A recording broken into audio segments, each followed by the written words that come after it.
Okay, part two. Somebody with more wisdom believes that you can be free and not have financial freedom. Someone more intelligent than me, more learned, more well read, and more manifested says yes, you can be free without financial freedom because freedom is a state of mind.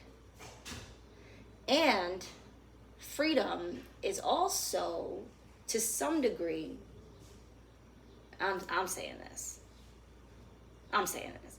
Freedom is also to some degree interconnected with your environment, right? With your environment. So let's say, because we're talking about it's Juneteenth and we're talking about freedom, and the conversation is, can you be free without financial freedom?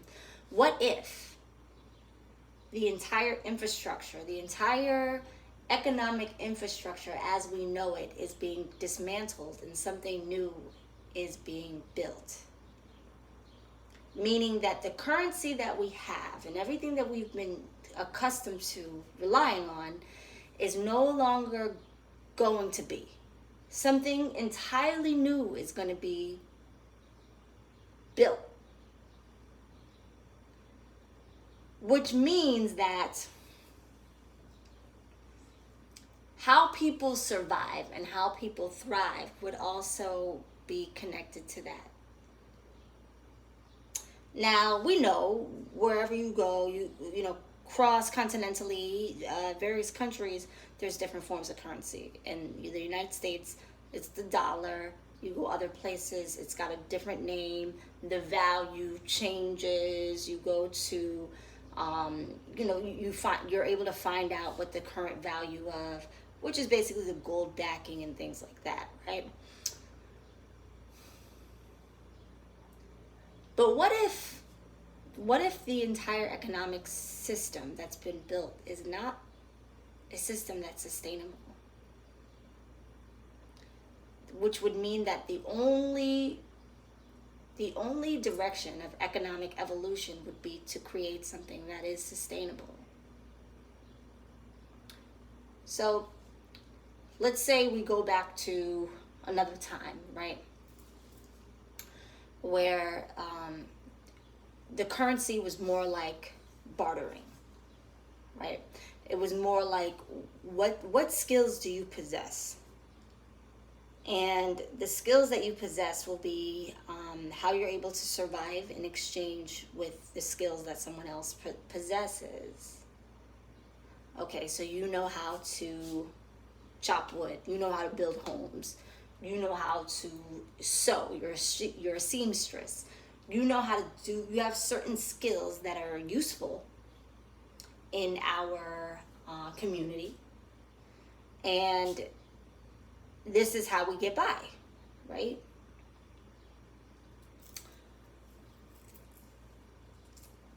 We associate financial freedom with currency exclusively, but that mindset could be dated, right? That mindset could be attached to this era and everything changes.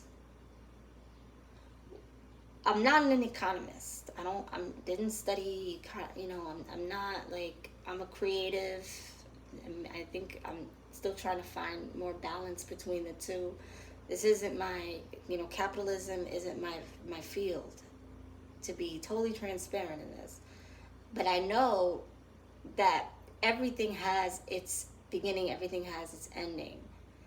And everything as we know it, it's inevitable that it comes to an end, because everything that we formerly had came to an end. And that includes our economic infrastructure. I believe that when we talk about the government, I think that they do have information that most people are not privy to as far as what's to come. And I think that they have more insight, and certain people who may have more wisdom, or we could say may have some sort of like prophetic or maybe a gift in that sense, or a skill in that sense, where they can kind of sense what's to come, will know what it is that is scheduled to arrive for us economically. But I do have a feeling that the way that we are living is not going to be the way that we are going to live. And the gold backing on the dollar bill, and our country being built on an economy that wasn't sustainable.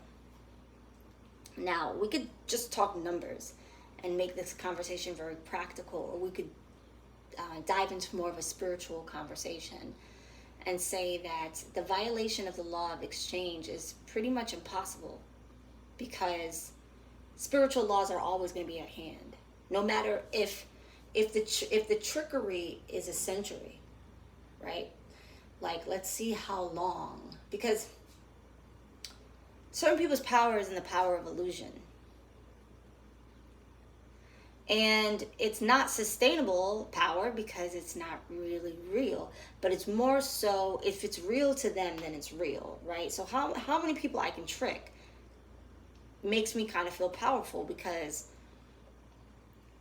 their belief in what it is that I'm telling them, or what it is that I'm representing, right, is the power in itself, even if there's no value in it, right? Even if it's unreal, it's not authentic, it's not organic, but their belief in it is what gives it power.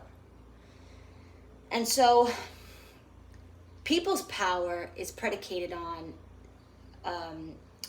certain people's power is predicated on the masses' belief of them. And the minute that people advance themselves intellectually is the minute that their power dwindles, or their power is gone. So if we're being told that the United States is trillions in debt, fact check everything I'm saying. I've been saying to fact check everything. I'm not an economist. I've been wrong before. I'll be wrong again. But we're being told that the United States is trillions in debt, that the average U.S. citizen is 90K in debt. We're being told these things. So then we have to re-explore what wealth really means. If the average person is in debt, and if this country's economic infrastructure has been built on debt, on being in debt, we know that that's not sustainable. So it's basically people are trying to kind of catch up to their bills. Like, I have to go to work because I'm in debt. I have to do these things because I'm in debt. It's kind of like a system of bondage, right? Like, how many people can I have in debt to me? If I have a lot of people in debt to me, that means that they'll always owe me, right? I'll always be able to go in and say, you owe me this, you owe me that, you owe me rent, you owe me this, you owe me that, you owe me. And then it's kind of like contemporary slavery because of the economic infrastructure.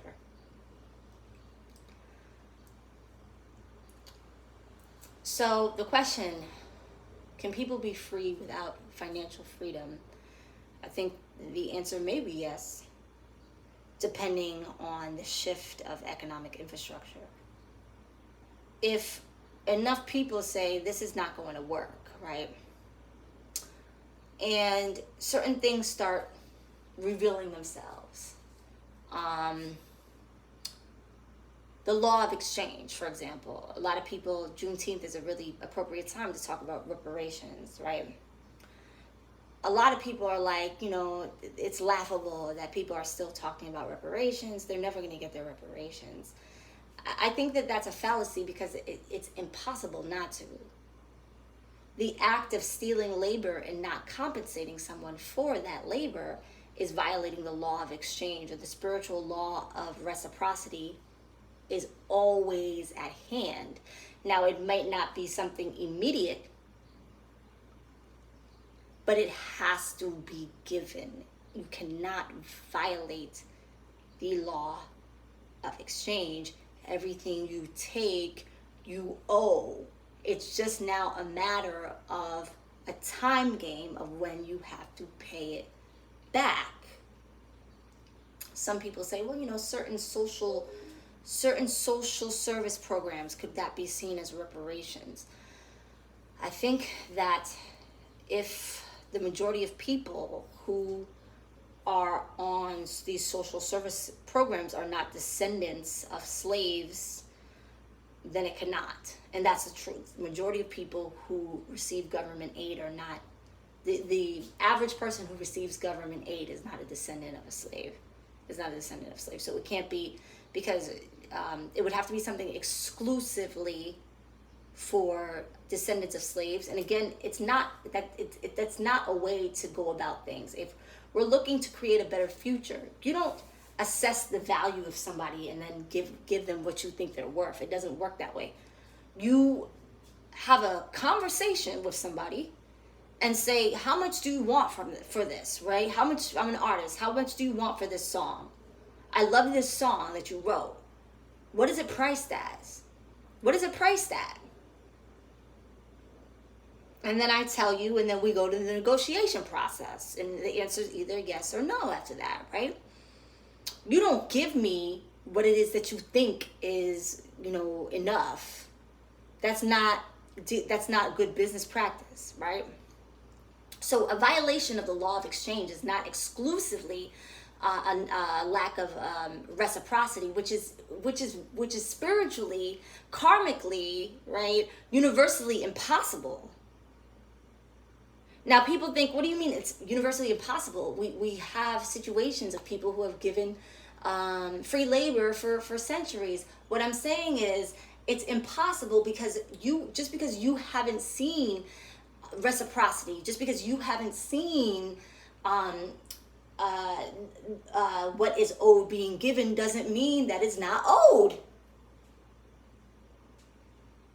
People are banking on time. Like, everything has its time. There's nothing that's not seasonal. Everything has a beginning. Everything has an end. People are like desperate, right, to like bank on antiquated kind of like modules when we're moving into something new.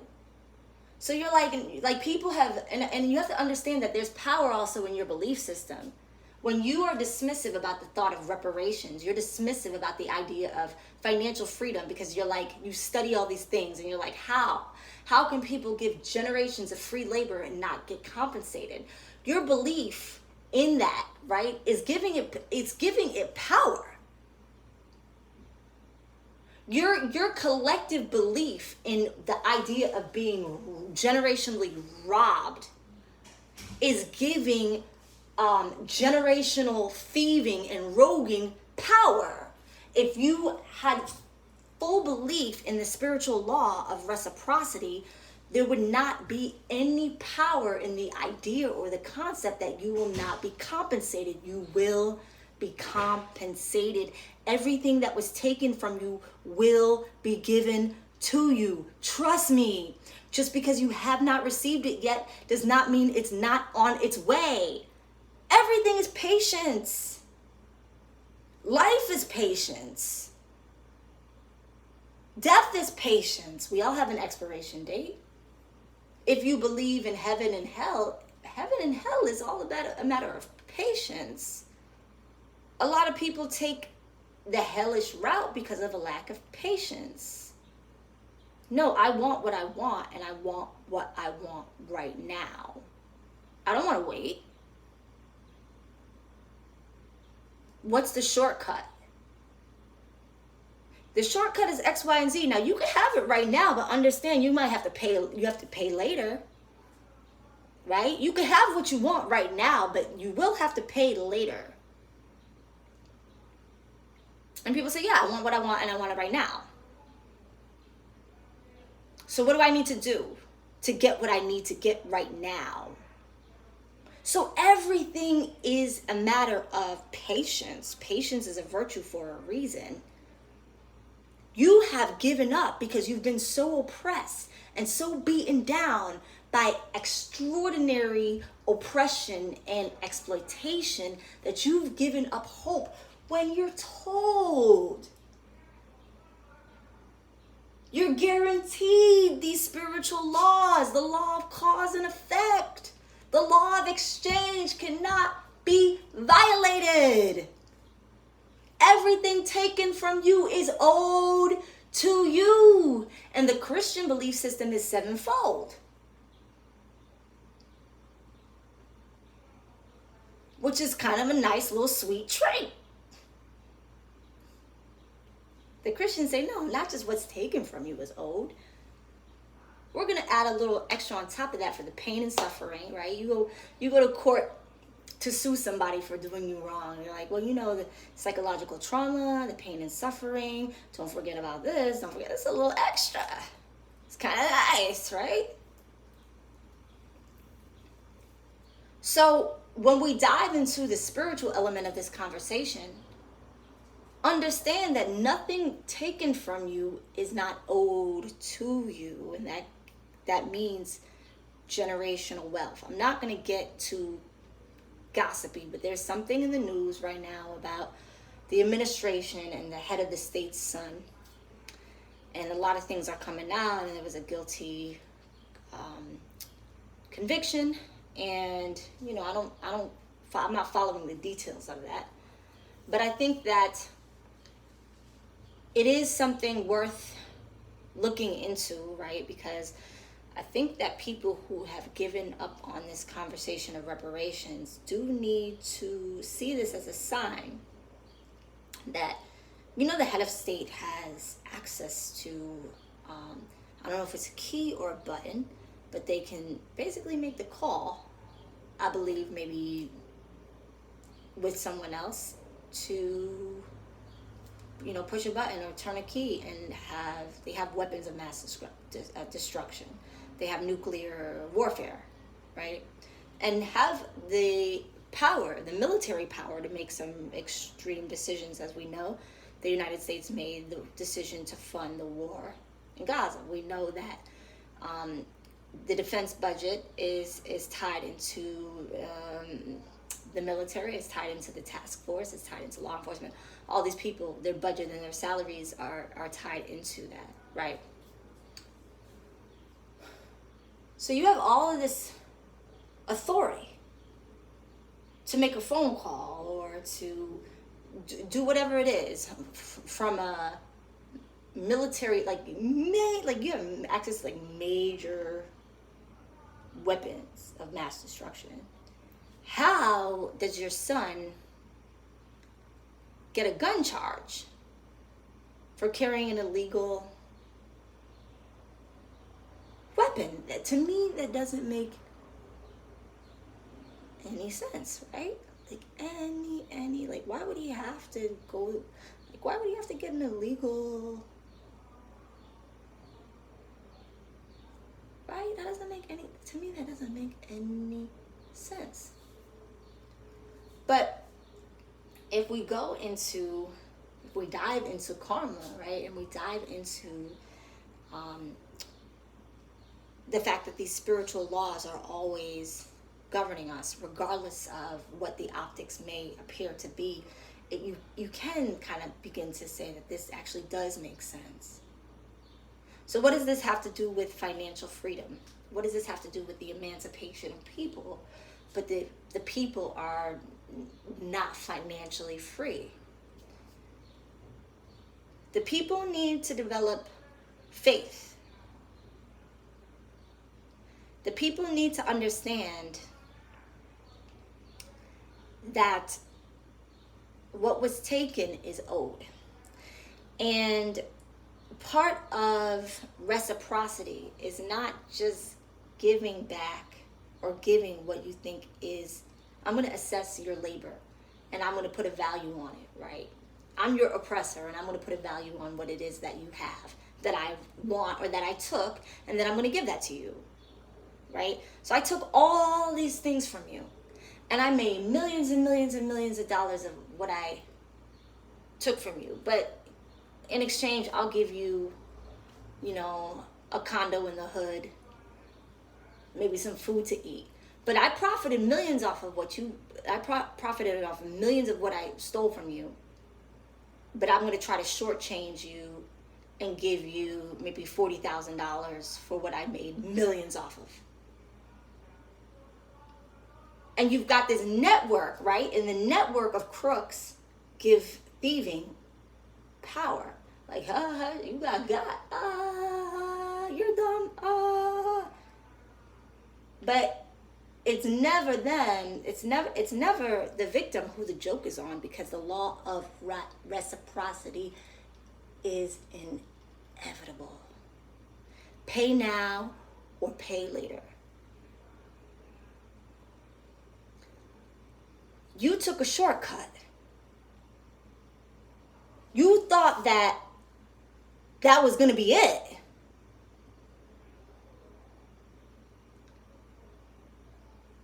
Joke is on you. You try to bypass a spiritual law, which is impossible to do. So my recommendation moving forward, since we're talking about financial freedom, right? Financial freedom is tied into spiritual freedom, which means that I have a clear karma, right? I have a clear conscience of my business affairs. I use me having a modeling firm as an example. Look, I'm hiring you to be one of my models for my brand, and I've done measurements on you, and I'm having the designer create the looks that I need for you in 3 months, which means that part of my contract, right, is that you have to maintain these measurements, because if fall comes and the fall line will be done in mid-September and you can't fit the clothes that the designer made for you, I'm at a loss. So my contract with you is you being able to maintain everything that I've spelled out to you. Now I'm going to give you some time with this agreement, with this contract. Everything's in black and white. I'm also verbally explaining it to you, but go to your lawyer, go to your team, have them read it over. You don't have to sign it right away. I'll give you weeks, 3 weeks from today. I need this signed. And if you choose not to sign, that's fine. But I need you to thoroughly understand every minute detail of what it is that we're agreeing to before you sign this contract.